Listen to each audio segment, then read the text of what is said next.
You know what time it is. 30-second devotion, give or take. Jesus Calling, August 2nd, because this one's a good one, and I meant to do it yesterday. Imagine that Jesus is speaking. Let's get it. Bring me the sacrifice of your time. 21-day challenge. A most precious commodity. In this action-addicted world, few of my children take time to sit quietly in my presence.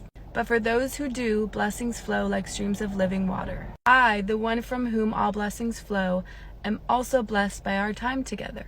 This is a deep mystery. Do not try to fathom it. Honestly, this morning I was thinking about how we're gonna be in heaven forever, and my mind was getting tripped out. It's like it's too much to comprehend. Instead, glorify me by delighting in me. Enjoy me now and forever.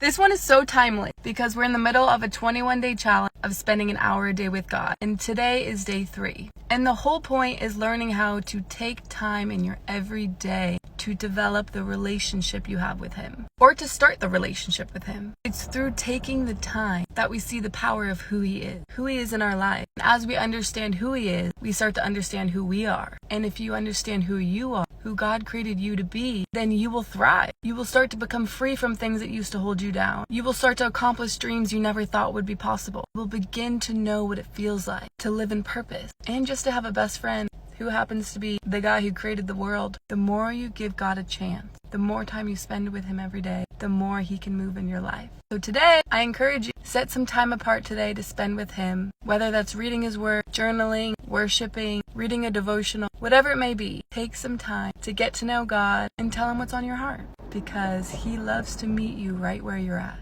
And for all my day 3ers, how we doing? How is this morning for you? Or if you're spending it later, day 3 in the challenge communicated mainly about spending time in His Word. So I love how all of this is connected. The Jesus Call, taking time, day 3 in the challenge, because spending time in His Word is where you're going to hear Him speak.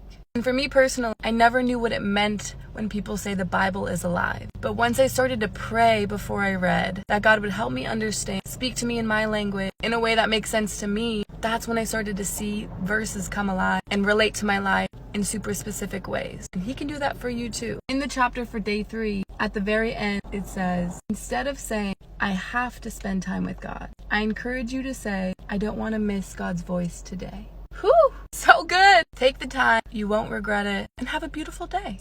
All my day 3ers, comment how today was. Bye.